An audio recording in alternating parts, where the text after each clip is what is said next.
नमस्कार मित्रांनो, आपला अर्थसंकल्पाचा हा तिसरा पार्ट आहे. आपण मागील 2 पार्टमध्ये अर्थसंकल्पाची ओळख, अर्थसंकल्पाची पार्श्वभूमी आणि अर्थसंकल्पामध्ये मुख्य वैशिष्ट्यपूर्ण घटक कोणते होते आणि अमृत महोत्सवी वर्षाच्या दृष्टिकोनातून सप्तर्षीचे पॉईंट काही आपण विचारात घेतले होते. आज आपल्या या लेक्चर्समध्ये आपण अर्थसंकल्पाबद्दलच्या पुढच्या विषयाला सुरुवात करणार आहोत. तो विषय म्हणजे अर्थसंकल्प चाहे कोणताही असो, जो आपण पाठ पाहू अर्थसंकल्पाचा, त्या प्रत्येक अर्थसंकल्पामध्ये एक विशेष ओळख असते, एक विशेष वैशिष्ट्य असतं. ते म्हणजे काय आहे तर त्या अर्थसंकल्पामध्ये नेमकं कशावर भर दिलेला आहे किंवा अर्थमंत्र्याचा नेमका भर कशावर होता अर्थसंकल्पाचा, हे कशावरून लक्षात येतं तर या महत्त्वपूर्ण मुद्द्यावरून आहे. त्या अर्थसंकल्पामध्ये अर्थमंत्री कोणता शब्द किती वेळेला वापरले होते आहे. अर्थमंत्र्याचं एकूण भाषण होतं 2023-24च्या बजेटमध्ये 87 मिनिटांचं. या 87 मिनिटाच्या भाषणामध्ये अर्थमंत्र्यांनी टॅक्स हा शब्द 57 वेळेला वापरला होता आहे. असा प्रश्न क्लास ग्रुप बी ग्रुप 3च्या पेपरला येऊन गेलेला आहे, म्हणून बघणे आहे. Otherwise class 1 class super class 1 या MPSC UPSCच्या एक्झामच्या पॉईंट ऑफ व्ह्यूनं हे कधीही येणं अपेक्षित नाही. पण एक वैशिष्ट्य समजून घेण्याच्या पॉईंट ऑफ व्ह्यूनं याकडे आपल्याला लक्ष देणं गरजेचं आहे. सर्वात भर कशावर आहे? टॅक्सेसवर आहे. म्हणजे याचा अर्थ महसूल कसा मिळवता येईल, महसूल अधिक कसा प्राप्त होईल आणि महसुलाची रचना योग्य दिशेत कसा अंमलात आणता येईल, या दृष्टिकोनातून अनेक वेळेला त्यांच्या बोलण्यात हा शब्द आला होता असं म्हणायला वाव आहे. त्यानंतर डेव्हलपमेंटवर 28 वेळा शब्द आहेत. डेव्हलपमेंट ज्याच्यावर या अर्थसंकल्पामध्ये खूप जास्त भर आहे, योजना धोरणं आहेत, हे आपल्याला वेगळं सांगायची गरज नाही.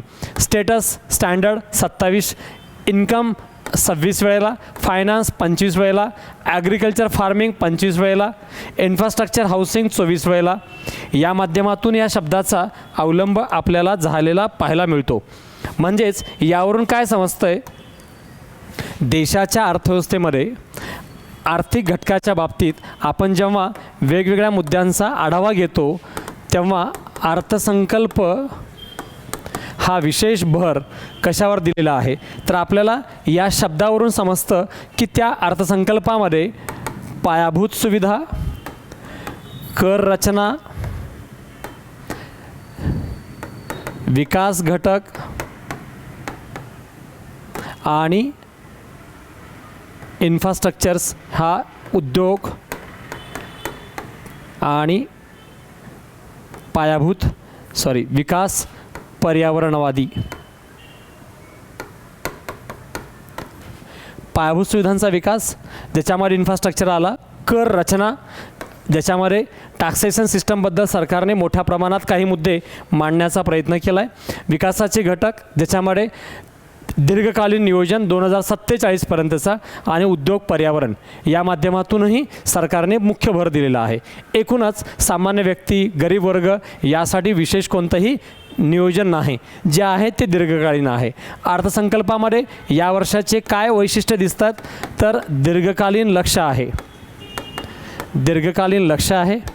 दुसरा आहे भांडवली खर्चात वाढ. तिसरा आहे विशेष भर भांडवली उत्पादन निर्मितीवर भर देणे. म्हणजे दीर्घकालीन भांडवलाची निर्मिती करण्यावर भर दिला आहे, कारण भांडवली खर्चात वाढ केलेली आहे. भांडवली खर्चात वाढ केल्यामुळे पुढील कालावधीत भांडवल निर्मितीवर भर होईल. भांडवल निर्मिती म्हणजेच भांडवल उत्पादन निर्मितीचा भर आहे. परिणाम म्हणून दीर्घकाळामध्ये काय निर्माण होईल तर रोजगार वाढ होईल. आत्ता अल्पकाळामध्येही रोजगारात वाढ होईलच आहे आणि त्यासोबतच GDPमध्ये पुढील कालावधीत वाढ करण्यास संधी मिळेल आहे. हे अर्थसंकल्पाचे एक ठोकताळे लक्ष आहेत आणि आपल्याला अर्थसंकल्पामध्ये सरकारने वापरलेल्या शब्दावरून याचा विशेष भर दिसतो. आणि म्हणूनच बजेटचा हा पाठ आपण पूर्णपणे उद्योगावर पाहणार आहोत. उद्योग जो आपल्या देशाच्या अर्थव्यवस्थेचा हा मुख्य पाठ मानावा लागतो, कारण शेवटी देश कोणताही असो त्या देशाला आपल्या प्रगतीची सुरुवात करता येते ते प्राथमिक आणि तृतीय क्षेत्राच्या विकासासाठी द्वितीय क्षेत्राचा विकास होणं जरुरी आहे. जर तुम्हाला प्राथमिक क्षेत्राचा विकास आणि तृतीय क्षेत्राचा विकास करायचा आहे तर द्वितीय क्षेत्राचा विकास होणं जरुरी आहे. म्हणजेच तुम्ही या माध्यमातून कार्य करण्याची आवश्यकता आहे. तुम्ही प्राथमिकचा विकास करायचा ठरवताय आणि तृतीय क्षेत्राचा विकास करायचा ठरवताय तर तुम्हाला द्वितीय क्षेत्राचा विकास करणं जरुरी आहे. द्वितीय क्षेत्र म्हणजेच उद्योग आहे आणि उद्योगाची जोपर्यंत प्रगती होत नाही तोपर्यंत प्राथमिक आणि तृतीय क्षेत्राची प्रगती होण्याचा प्रश्नच येत नाही. हे त्याचं विशेष आहे. म्हणून आपल्याला जरुरी आहे द्वितीय क्षेत्राची प्रगती आणि द्वितीय क्षेत्राच्या प्रगतीच्या पॉईंट ऑफ व्ह्यूनं आपल्याला उद्योगावर भर द्यावा लागतो. कारण जेवढा उद्योगाचा विकास होईल तेवढा शेतीचा विकास होईल आणि जेवढा उद्योगाचा विकास होईल तेवढं तृतीय क्षेत्राच्या माध्यमातून डेव्हलपमेंटची ही कामं व्हायला वेळ लागत नाही. आणि अशाच कामांवर अशाच लक्ष्यावर सरकारने भर देण्याचा प्रयत्न केला आहे. असं आपल्याला अर्थसंकल्पाच्या माध्यमातून परीक्षा ओरिएंटेड काही मुद्दे पाहता येतात ज्याची आवश्यकता आहे. उद्योग क्षेत्राला क्रेडिट देण्याचा प्रयत्न सरकारने केलेला आहे. त्याला अधिक बूस्टर मिळणार आहे, पुश होणार आहे आणि 2021 नंतर सरकारने सातत्याने उद्योग क्षेत्राला अधिकतम बूस्टर देण्याचा प्रयत्न केला आहे असं म्हणायला पूर्ण वाव या अंतर्गत आहेच. कारण कोविड-19 नंतर लहान उद्योग, मध्यम उद्योग आणि मोठ्या उद्योगांना मोठ्या प्रमाणात विस्तारित करण्याचं, सपोर्ट करण्याचं, MSMEच्या माध्यमातून काम करण्याचा प्रयत्न सरकारने वित्तीय सहाय्य, वेगवेगळे धोरण, कार्यक्रम याद्वारे केलेलं आहेच. याच्यापेक्षा पुढे लघु मध्यम उद्योग क्षेत्रासाठी 1 एप्रिल 2023 पासून 1 एप्रिल 2023 पासून म्हणजे आता पुढच्या कालावधीत क्रेडिट रिवॅम्प स्कीम सुरू करण्यात येणार आहे. परीक्षेसाठी महत्त्वाची आहे ही स्कीम. MSMEच्या पॉईंट ऑफ व्ह्यूनं 1 एप्रिल 2023 पासून सुरू होणार आहे. काय आहे? क्रेडिट रिवॅम्प स्कीम आहे जी सुरुवात होणार आहे. या क्षेत्रासाठी 9,000 कोटीचं क्रेडिट गॅरंटी फंड दिला जाणार आहे. Credit guarantee fund, credit guarantee fund किती हजाराचा आहे? 9,000 कोटीचा आहे. तो निर्मिती केली जाणार आहे. 2,000 कोटीचं कर्ज वाटप करण्याची घोषणा यामुळे उद्योगाला अधिक पॉझिटिव्ह होप्स आहेत. 2 पॉईंट परीक्षेसाठी इम्पॉर्टंट आहेत. एक, MSME 1 एप्रिल 2023 पासून ज्यांना क्रेडिट रिवॅम्प स्कीम सुरू होणार आहे. क्रेडिट रिवॅम्प स्कीम काय असेल याबद्दल थोडासा डिटेल अभ्यास करणं गरजेचं आहे. इथं मी सगळ्या गोष्टी सांगण्याचा प्रयत्न करतो आहे म्हणून याचा इथं मी तर लगेच विस्तार करत नाही. कारण संपूर्ण अर्थसंकल्प अनेक विषयाच्या माध्यमातून पाहायचं आहे. त्यामुळे याचे डिटेल इथे न सांगता आपण टॉपिक जेव्हा आपण पुढे सुरुवात करू त्या टॉपिकमध्ये हे सगळे नवीन अपडेट्स डिटेलमध्ये पाहू. पण तोपर्यंत तुम्हाला हे माहिती असणं गरजेचं आहे या बजेटच्या पॉईंट ऑफ व्ह्यूनं काय काय नवीन आलेलं आहे जे परीक्षेला येऊ शकतो आहे. एक पॉईंट क्रेडिट रिवॅम्प स्कीम काय आहे. दुसरा पॉईंट आहे क्रेडिट गॅरंटी फंड काय आहे. क्रेडिट गॅरंटी फंड आहे तो 9,000 कोटीचा आणि इमिडिएटली 2,000 कोटीचं कर्ज वाटप करण्याचा प्रयत्न सरकारचा यामध्ये आहे. 3 कोटी रुपयाची उलाढाल असलेल्या उद्योगांना, कुणाला? 3 कोटी रुपयाची उलाढाल असलेल्या उद्योगांना करात सवलत देण्याचा निर्णयही आहे. ज्या उद्योगांना 3 कोटीचं ट्रान्झॅक्शन आहे, उलाढाल आहे, त्यांना सूट देण्याचा प्रयत्न सरकारचा आहे. या माध्यमातून MSMEला अधिक एक्सपोजर देण्याचा, विस्तार करण्याचा प्रयत्न सरकारचा आहे. भारत मॅक्झिमम रोजगार निर्मिती, अधिक कच्च्या मालाची निर्मिती, अधिक विकेंद्रित व्यापार, अधिक रोजगार हा सगळा MSMEमध्ये करत असतो. म्हणून MSME जेवढा डेव्हलप होतील तेवढा इंडिया डेव्हलप होईल. कारण इंडिया शहरात कमी, ग्रामीण भागात जास्त राहतो आणि ग्रामीण भागामध्ये मायक्रो इंडस्ट्रीजला अधिक स्कोप देणं जरुरी आहे. हा प्रयत्न सरकार कमी अधिक प्रमाणात बजेटमध्ये केलेला आहे असं म्हणायला वाव आहे. वास्तविक किती अंमलात येतं आहे हे भविष्य सांगेल, पण धोरण मात्र चांगलं आहे. अंमलबजावणी त्याची बरीच कमी झालेली दिसते, जी अंमलबजावणी होणं आवश्यक आहे. करामध्ये केलेले बदल उद्योगासाठी पूरक आहेत, जे आता सरकारने करासाठी बदल केलेले आहेत. तसंच पायाभूत सुविधा मजबूत करणे यासाठी सरकार काही विशेष प्रयत्न करत आहे. पर्यटन स्थळावर युनिटी मॉल उभा करण्याचाही सरकारचा प्रयत्न आहे, ज्यामुळे रोजगार निर्मिती होईल आहे. पर्यटन स्थळाच्या ठिकाणी युनिटी मॉल ही कन्सेप्ट काय आहे आणि युनिटी मॉल कुठे असतात, तर पर्यटन स्थळाच्या ठिकाणी असतात.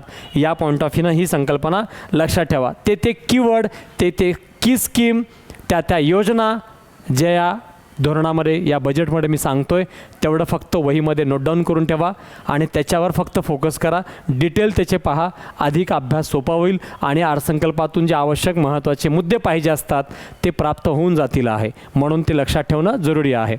युवकांना कौशल्य देण्यासाठी नॅशनल सेक्टर उघडणे, शेतीशी निगडीत स्टार्टअपला प्राधान्य, कोल्ड स्टोरेजची क्षमता वाढवणे, उद्योग तंटे निपटवण्यासाठी 100 नवीन सहआयुक्तांची नियुक्ती केली जाणार आहे. या सगळ्यांचा अर्थ काय आहे, तर ते आहे कौशल्य याच्यावर भर देणे आणि पायाभूत सुविधा हे सगळं उघडण्याचा प्रयत्न आहे. उद्योगांना, युवकांना रोजगार, लहान छोटे मोठे उद्योग सुरू करता यावं यासाठी प्रोत्साहन देण्याच्या पॉईंट ऑफ व्ह्यूनं काही प्रमाणात कौशल्य प्रशिक्षण आणि काही प्रमाणात पायाभूत सुविधा देण्याच्यासाठी आवश्यक घटकांची निर्मिती करण्याचा प्रयत्न सरकारचा आहे. गोवर्धन योजना काय आहे लक्षात ठेवावं. बायोगॅस प्रकल्पासाठी केलेले हे पूर्ण 10,000 कोटीची तरतूद, यामुळे उद्योगांना मोठी चालना मिळणार आहे. अशा योजनांचा अवलंब आपल्याला परीक्षेसाठी खूप जास्त महत्त्वाचा आहे. कारण आयोग हे सगळं विचारणार नाही, विचारेल ते या माध्यमातून आणि त्याचे डिटेल्स आपल्याला टॉपिक वाईज पुढे पाहायचं आहे, तेव्हा आपण त्याची चर्चा करूच. काय काय आत्ता आहे हे माहिती असलं पाहिजे आहे. जे आपण एकूणच बजेट समजून घेतो त्या बजेटचं ऑपरेशन डिटेल योजनासह आपण पुढे पाहूयात आहे. स्टार्टअपची सवलत आता 10 वर्षापर्यंत आहे. म्हणजे स्टार्टअप अंतर्गत 10 इयरपर्यंतचं जे सूट आहे ती पुढे दिली जाणार आहे. स्टार्टअपची सवलत 7 वर्षावरून 10 वर्ष केलेली आहे. अगोदरची पहिली सुरुवात ती 7 वर्षापर्यंत सूट देण्याची होती, आता 10 वर्ष. 7 लाखपर्यंतचे उत्पन्न करमुक्त करणे.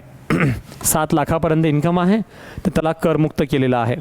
हे नोकरदारांसाठी चांगली गोष्ट आहे. म्हणजे एक इन्कमच्या पॉईंट ऑफ व्ह्यूनं नोकरदार वर्गाला एक सूट देण्याचा प्रयत्न यामध्ये केलेला आहे. अनेक वस्तूवरील कस्टम ड्युटी कमी केलेली आहे, उद्योगाला फायदा होईल. 9 लाखापर्यंत उत्पन्न असणाऱ्यांना आता 45,000चा आयकर भरावा लागणार असल्याने सूक्ष्म उद्योगांना त्याचा लाभ होऊ शकतो. 9 लाखापर्यंत उत्पन्न असणाऱ्यांना आता 45,000चा आयकर भरावा लागणार आहे. म्हणजे या माध्यमातून काही प्रमाणात तसं सहाय्य देण्याचा प्रयत्न सरकारने केलेलाच आहे. पर्यावरणासाठी 17,000 कोटी आहेत. 17,500 गरजेचं नाही, कारण कोटी नंबर वगैरे अशा आकडे परीक्षेत येत नाहीत, टक्केवारी येते आहे. महत्त्वाचं वैशिष्ट्य म्हणजे काय, पर्यावरणासाठी तब्बल 17,500 कोटी नमूद केलेत. ऊर्जा विभागासाठी 50,000 कोटी आहेत. यामुळे एकूणच पर्यावरणवादी विकास उद्योग निर्माण करण्याचा प्रयत्न आहे, जे आपल्याला या माध्यमातून पाहायला मिळतो. ग्रीन एनर्जीसाठी 35,000 कोटी, वाहतूक विषयक सुविधावर विशेष 75,000 कोटीची विशेष जी गुंतवणूक आहे, एक आर्थिक सहाय्यता आहे, ते देण्याचा प्रयत्न सरकारने केलेला आहे. थोडक्यात ग्रीन एनर्जी, ग्रीन इंडस्ट्रीज आणि ग्रीन ग्रोथ या पॉईंट ऑफ व्ह्यूनं सरकार काम करण्याचा प्रयत्न करत आहे. ग्रीन एनर्जी, ग्रीन इंडस्ट्री आणि ग्रीन ग्रोथ हे इम्पॉर्टंट आहे. याला तुम्ही कोडिंग करू शकता. GEI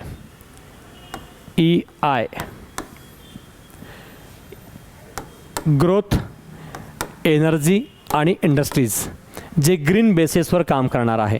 या प्रमुख लक्ष्याने प्रेरित असलेलं आपलं बजेट आहे, जे एन्व्हायरमेंटल लेवलवरती प्रोग्रेसिव्ह पॉझिटिव्ह आहे आणि आंतरराष्ट्रीय काही नॉर्म्स UNFCCC किंवा UNDP या माध्यमातून डेव्हलपमेंटचे प्रोग्राम्स, सस्टेनेबल डेव्हलपमेंट गोल्स या दिशेत भारत अधिक आंतरराष्ट्रीय नियमाचं पालन करणारा, त्या दिशेत त्याची अंमलबजावणी करणारा देश यासाठी आपली अंमलबजावणी चालू असलेल्याची दिसते आहे.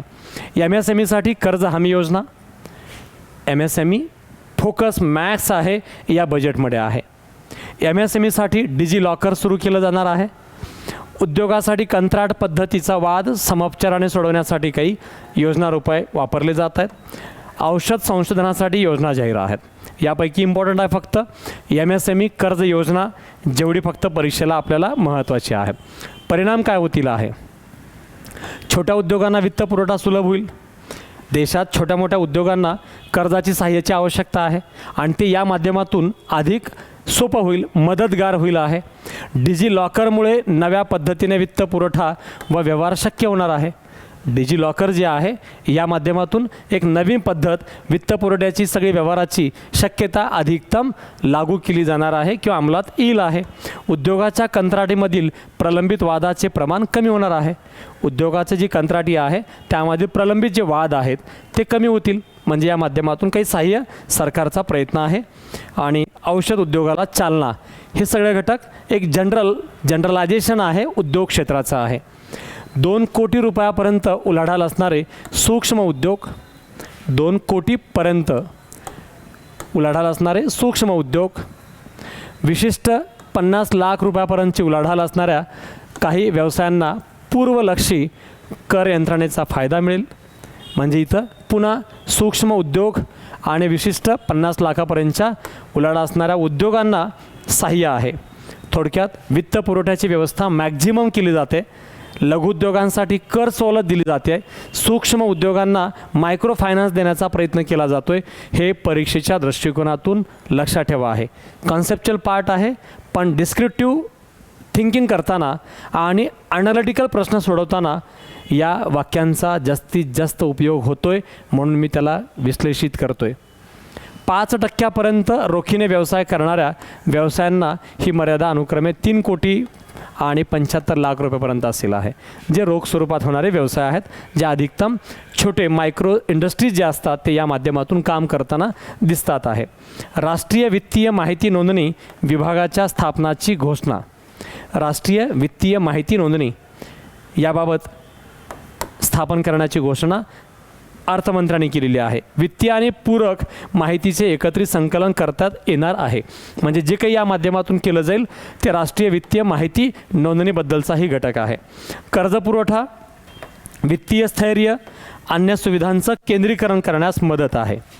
3 महत्त्वाचे पॉईंट आहेत. कर्जपुरवठा, वित्तीय स्थैर्य, फायनान्शियल स्टॅबिलिटी, कर्जपुरवठा, जास्तीत जास्त कर्ज कसं देता येईल, आणि अन्य सुविधा ज्या अदर फॅसिलिटीज आहेत त्याचं एकत्रीकरण, केंद्रीकरण, ज्यामुळे काय होईल, सहज सुलभता निर्माण होईल. 1 विंडो 1 स्टॉप सोल्युशन या माध्यमातून त्या ठिकाणी काम करण्याची प्रक्रिया अधिक वेगाने सुरुवात होईल किंवा अधिक फायदेशीर राहील असं आपण बोलू शकतो. औषध उद्योगातील संशोधनासाठी योजना. आपण सगळा उद्योग घटक पाहतोय, कोणत्या कोणत्या क्षेत्रात कशा पद्धतीने काय काय अंमलात आणलं जातं आहे त्याचा हा मूळ हेतू आहे. औषध उद्योगाच्या वाढीच्या दृष्टिकोनातून याबद्दलचा प्रयत्न आहे. संशोधनाला चालना देणे, तसंच अर्थसंकल्प या अंतर्गत एक नवा धोरण कार्यक्रम राबवणे, सार्वजनिक खाजगी व्यक्तींना भारतीय निधी वैद्यकीय संशोधन परिषदेच्या प्रयोगशाळा उपलब्ध करणे. विशेष यामध्ये परीक्षेचा दृष्टिकोन ठेवून असा कोणता पॉईंट नाही, त्यामुळे याकडे लक्ष देऊ नका आहे. तसंच काही दिवसापासून औषध उद्योगाच्या खर्चासाठी सरकार काम करतानाही दिसते. इम्पॉर्टंट आहे प्रोत्साहन कशासाठी आणि काय आहे. मागच्या पेजवर आपण जो पाहिला तो औषधाबद्दल काही क्षेत्रात एक्सपान्शन करण्याचा आणि त्याला प्रोत्साहन देण्याचा प्रयत्न सरकार करते आहे. उत्पादन क्षेत्राला चालना देण्यासाठी अर्थसंकल्पात अनेक घोषणा करण्यात आल्या. त्यामध्ये TV पॅनलच्या सेल्सवरील सीमा शुल्क 2.5% कमी केलेलं आहे, म्हणजे कस्टम ड्युटी या ठिकाणी कमी केलेली आहे. स्वयंपाकघरातील आयात शुल्क 7.5% कमी करून वाढवून 15% करण्यात आलेला आहे. म्हणजे याच्याबद्दलचा जो टॅक्स आहे आयात शुल्क हा 7.5 वरून 15% केलेला आहे. इथं काय परिणाम होत आहेत याची वेगळी ओळख करून द्यायची गरज नाही आहे. डायरेक्ट डबल करण्यात आलेला आहे, हे विशेष लक्षात ठेवावं आहे. तांब्याच्या भंगारावरील 2.5% आयात शुल्क कायम ठेवलेलं आहे. म्हणजेच पुन्हा इंडस्ट्रीज रिलेटेड काही गोष्टीमध्ये वाढही केलेली आहे, जी कदाचित मर्यादित प्रमाणात निगेटिव्ह इम्पॅक्ट टाकू शकते. कंपनी कामकाज मंत्रालयासाठी अर्थसंकल्पामध्ये 756 कोटी रुपये. गरज नाही नंबर आपल्यासाठी, हाही गरज नाही नंबर आहे. अर्थसंकल्पात संबंधित निधी राखून ठेवलेला आहे, पण याबद्दलचा निधी स्वतंत्रपणे राबवला जाईल हा प्रयत्न आहे. एकूणच भांडवली खर्चात काही प्रमाणात वाढ केल्याचे पुरावे दिसतात आहे, कारण सरकारचा या माध्यमातून मॅक्झिमम भांडवली खर्च आहे, जो उद्योग, लघुउद्योग, सूक्ष्म उद्योगामध्येही मॅक्झिमम पायाभूत सुविधा कशा निर्माण करता येतील यासाठी सरकारनं गुंतवणूक केली आहे आणि तेही भांडवली गुंतवणूक केली आहे असं म्हणायला पूर्ण वाव आहे. डिजिटल लॉकर काय सिस्टम आहे. MSME, मोठे व्यवसाय आणि धर्मादाय संस्थांसाठी डिजी लॉकर असल्याची घोषणा अर्थमंत्र्यांनी केलेली आहे. तिन्ही लक्षात ठेवा. MSME बाबत, मोठे व्यवसाय बाबत आणि धर्मादाय संस्थांसाठी डिजी लॉकर उभारणार असल्याची घोषणा त्यांनी तेव्हा केलेली आहे. हे आपल्यासाठी इम्पॉर्टंट पॉईंट आहेत तीनही. आधार, पंतप्रधान जनधन योजना, आधार नंबर 1 पॉईंट आहे. पंतप्रधान जनधन योजना 2 आहे आणि व्हिडिओ KYCचा हा पॉईंट 3रा आहे. UPI 4था पॉईंट आहे आणि इंडिया स्टॉक याद्वारे हा 5वा पॉईंट जो फिनटेक सेवा उपलब्ध करून देतो आहे. हे या डिजी लॉकरच्या सिस्टममध्ये कनेक्टेड 5 पॉईंट इंडिपेंडंटली काम करत आहेत पण इंटरकनेक्टेड असतील आहे. यामध्ये अगोदर आपण पाहत होतो जनधन, आधार आणि मोबाईल नंबर. जनधन, आधार आणि मोबाईल नंबर ज्याला JAM या माध्यमातून विचारात घेतलं जात होतं. त्याच कनेक्शनमध्ये ह्या 5 कन्सेप्टही सरकार डिजी लॉकरच्या माध्यमातून अंमलात आणते, हे लक्षात ठेवावं. डिजी लॉकर 5 कन्सेप्ट: आधार, पंतप्रधान जनधन योजना, व्हिडिओ KYC, UPI आणि इंडिया स्टॉक याद्वारे फिनटेक सेवा हे या माध्यमातून काम केलं जाणार आहे. आता छोट्या उद्योगांची कागदपत्रे डिजी लॉकरमध्ये उपलब्ध झाल्यास या क्षेत्रातील नाविन्यपूर्ण वित्तीय सेवांचा फायदा घेणं शक्य होईल आहे. म्हणजेच फायनान्शियल एक्सपान्शन वाढवणं, फायनान्शियल ग्रोथ करणं हे अधिक पूरक, सोपस्कर आणि फायदेशीर होणार आहे. हे त्याचा विशेष आहे. या सुविधांमुळे छोटे उद्योग व्यावसायिकांना वित्तीय सुविधा मिळवण्याची प्रक्रिया सुलभ होणार असल्याची प्रतिक्रियाही अनेक तज्ज्ञ देत आहेत. म्हणजेच छोट्या उद्योगांना इथं अधिक सहाय्य, फायदा, मदत होईल हा त्याचा मुख्य हेतू आहे. इलेक्ट्रिक वाहन स्वस्त होतील आहे. उद्योग क्षेत्रामध्ये आता आपल्याला इलेक्ट्रिक वाहनांचं इम्पॉर्टन्सही जाणून घेणं गरजेचं आहे. मे 21मध्ये सरकारनं बॅटरी उत्पादकांसाठी उत्पादन आधारित प्रोत्साहन भरती योजना, ज्याला PLI असं म्हटलं जात होतं, ते लागू केलं होतं. जगभरात 10,000 कोटी रुपयाची उलाढाल, 3,000 कोटी रुपयाची स्थावर मालमत्ता असणाऱ्या उद्योगांना या योजनेचा लाभ घेता येतो. टर्म्स कंडिशन आहेत. कोणते उद्योग नाही आहेत? 10,000 कोटी रुपयाची उलाढाल, त्यांची उलाढाल 10,000 करोड रुपीज आहे. स्थावर मालमत्ता 3,000 कोटीची स्थावर मालमत्ता असेल, त्यांना या क्षेत्रामध्ये त्याचा लाभ घेता येईल आहे. सरकारने या माध्यमातून काही रक्कमही तरतूद केलेली आहे. फक्त विशेष लक्षात ठेवा, इलेक्ट्रिक वाहन स्वस्त करून सरकारला एन्व्हायरमेंटल प्रोटेक्शनच्या पॉईंट ऑफ व्ह्यूनं पोल्युशन कंट्रोल करून अधिक वेगवान वाहतूक व्यवस्था आणि स्वस्त व्यवस्था देण्याचा प्रयत्न यामध्ये दिसतो. पण ते स्वस्त होणारच नाही, एन्व्हायरमेंटल असल्यामुळे ते अधिक महाग होणार आहे. पण सरकार टॅक्सेसमध्ये काही सूट देऊन, उद्योग उत्पादन निर्मितीला प्रोत्साहन देऊन 2030पर्यंत 2 कोटीपर्यंत हे इलेक्ट्रिक दुचाकीची विक्री करण्याचं लक्ष ठेवलेलं आहे. या माध्यमातून काम करण्याचा प्रयत्न आहे आणि इथून पुढच्या कालावधीमध्ये इलेक्ट्रिकच्या माध्यमातून काही व्यवस्था घटक अधिक वेगानं वाढवले जाणार आहेत. हे इथं स्पष्ट वेगळं सांगण्याची आवश्यकता नाही, कारण सरकार त्या दिशेतच आपलं लक्षित धोरण कार्य करत आहे. प्रदूषण करणारी वाहने भंगारामध्ये. वरती पाहिलं आपण आत्ता इलेक्ट्रिक वाहनांना प्रोत्साहन द्यायचं आहे. अधिक इलेक्ट्रिक वाहनं आणण्याचा प्रयत्न आहे. जेवढे आहेत त्याच्यामध्ये अधिक वाढ करण्याचा प्रयत्न आहे आणि त्यासोबतच जे पोल्युशन निर्माण करणारे आहेत त्यांना मात्र संपवायचं आहे.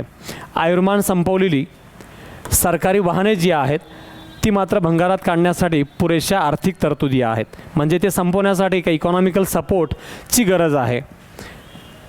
वाहनांमध्ये रुग्णवाहिकांचाही समावेश आहे. अर्थव्यवस्थेला पर्यावरणपूरक बनवण्यासाठी जुनी प्रदूषणकारी वाहने बंद करण्याचं सरकारचं लक्ष आहे. जे पोल्युशन वाढवणारे वाहनं आहेत त्याला डायरेक्ट बंद करण्याचं सरकारचं लक्ष आहे. मुख्य तरतूद हे तर इथंपर्यंत समजलं. इलेक्ट्रिक वाहनांना प्रोत्साहन देणे, पोल्युशन कंट्रोल करणे आणि जुन्या वाहनांना बंद करून त्यांना भंगारात काढून पोल्युशन नियंत्रणाची अप्रत्यक्षपणे पर्यावरणवादी, ज्याला ग्रीन ग्रोथ म्हणतोय, त्या दिशेत काम करण्याचा प्रयत्न सरकारचा आहे. आयात लिथियम बॅटरीवरील सीमाशुल्क सवलतीत वर्षभर मुदतवाढ देणे आहे. या माध्यमातून त्याचा प्रयत्न म्हणजे कस्टम ड्युटीमध्ये सूट आहे.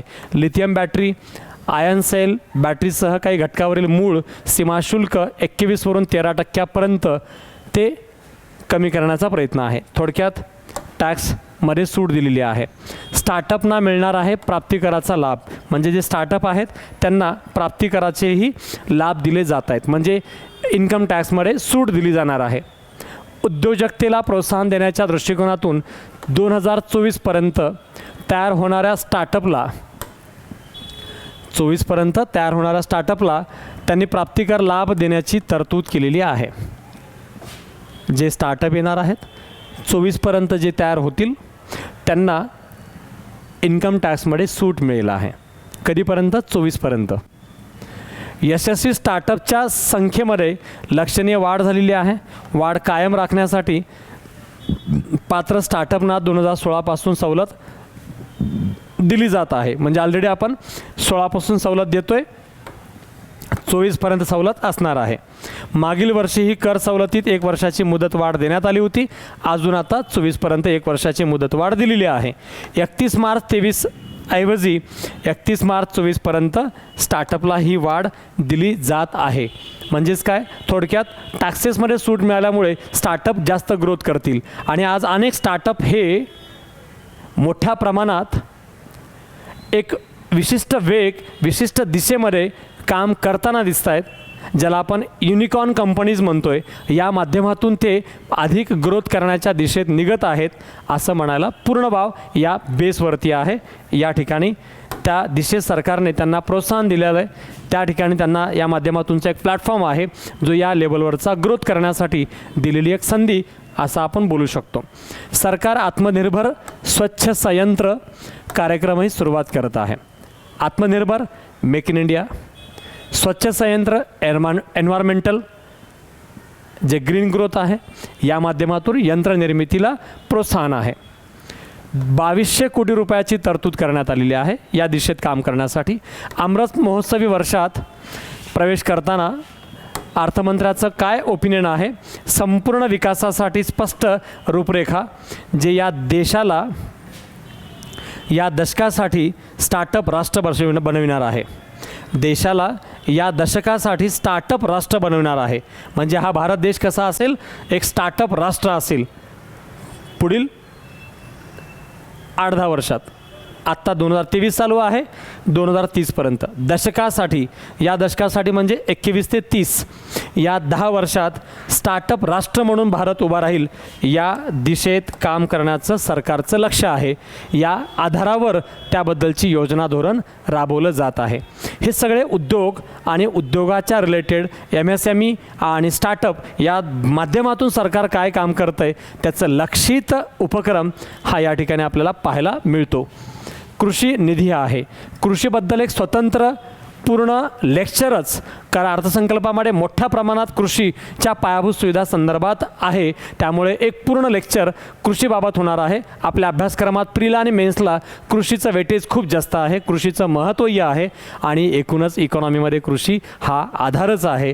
आणि अर्थसंकल्पामध्येही यावेळेस कृषीबद्दल बऱ्याच गोष्टी आहेत. शेतकऱ्याबद्दल काही विशेष नाही, पण कृषी आणि कृषी रिलेटेड असलेल्या व्यापार व्यवसायाबद्दल मात्र बऱ्याच गोष्टी नमूद आहेत. त्या आपण डिटेल पुढे चर्चा करणार आहोत.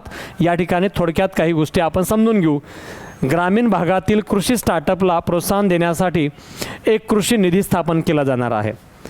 कृषीच्या रिलेटेड जे स्टार्टअप असतील त्यांना प्रोत्साहन देण्यासाठी कृषी निधी स्थापन केला जात आहे. लांब धाग्याच्या कपाशीचे उत्पादन वाढवण्यासाठी सरकार एक क्लस्टर संकल्पनेचा अवलंब करणार आहे. क्लस्टर संकल्पना हैदराबादमधील कद्दन्न संस्थेला उत्कृष्ट केंद्र म्हणून प्रोत्साहन करण्यासाठी प्रयत्न आहे. अन्न संस्थेला शब्द वापरलेला आहे तो. अन्न संस्थेला एक उत्कृष्ट केंद्र म्हणून प्रोत्साहित केला जात आहे. या तरतुदीमुळे युवा कृषी स्टार्टअपला प्रोत्साहन मिळाल्याचा विश्वास गृहमंत्र्यांनी पण दिलेला आहे. घोषणा येत्या 2024पर्यंत तयार होणाऱ्या स्टार्टअपला पात्र असणार आहे.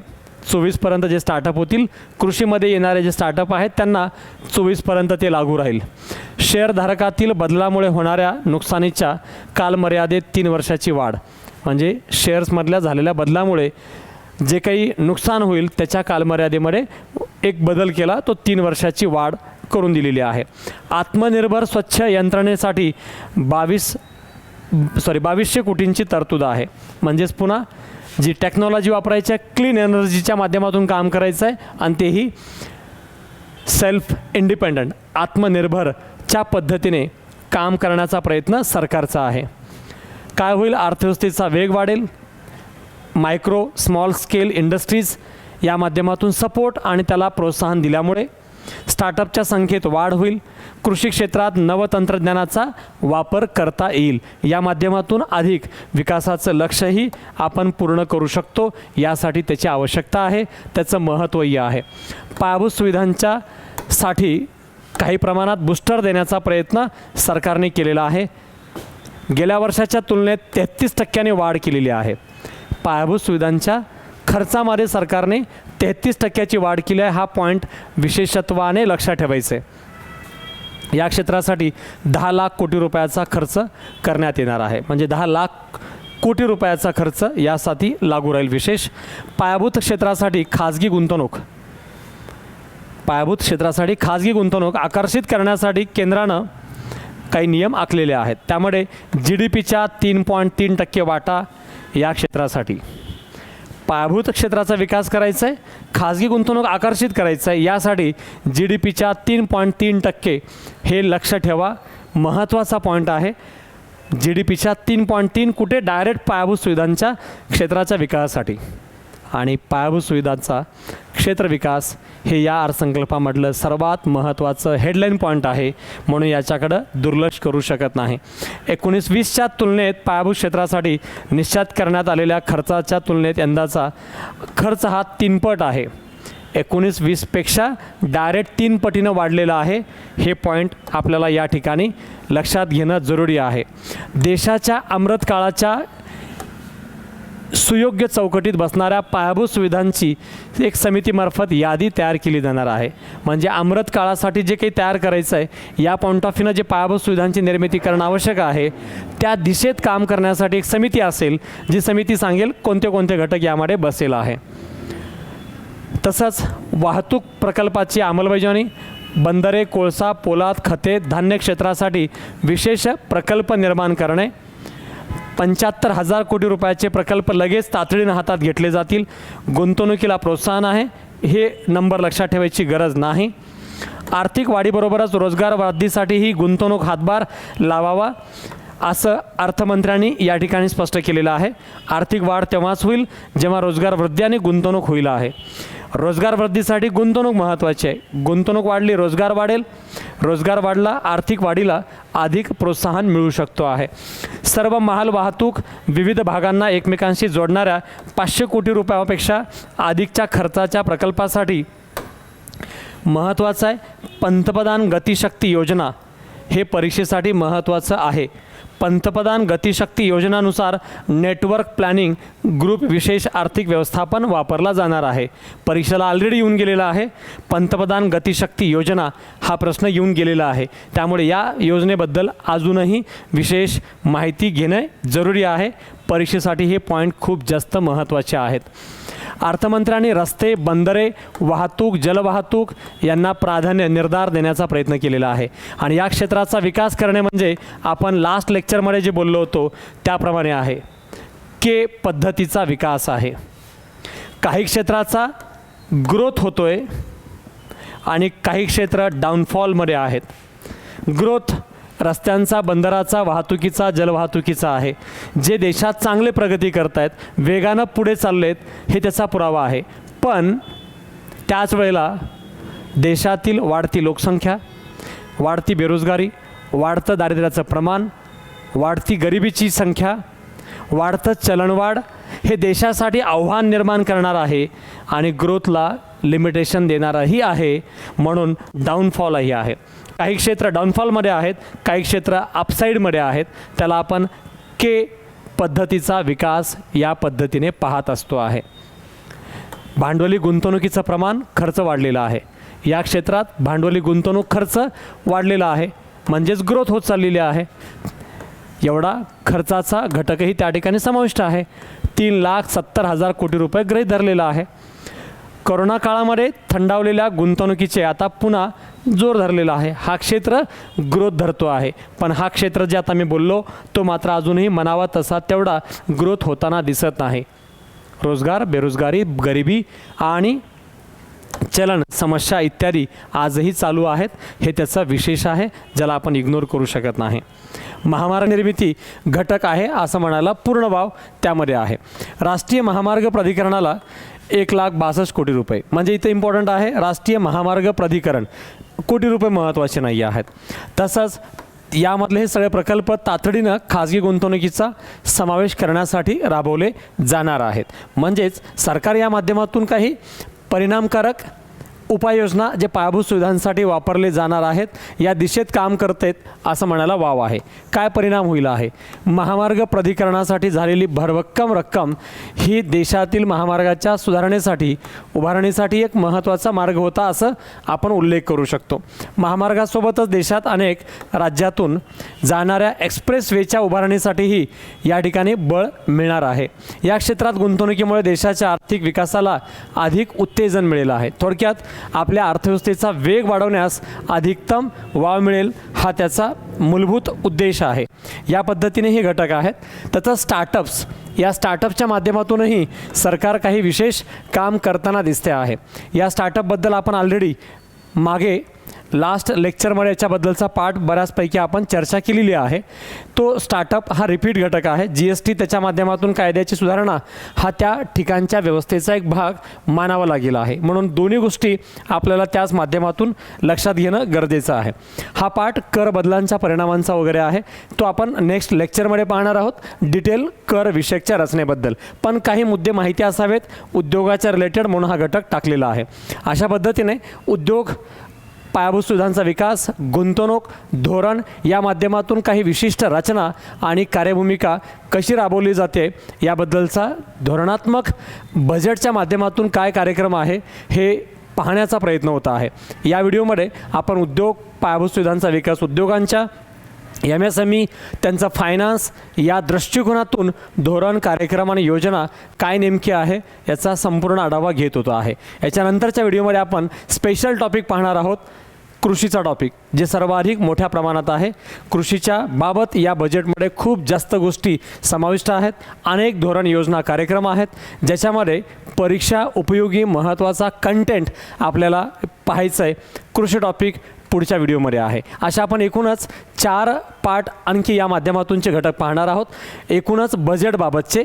याच्यानंतर नेक्स्ट व्हिडिओ आपण कृषीबाबत पाहूयात आहे. आजच्या व्हिडिओमध्ये आपण इथेच थांबू. थँक्यू.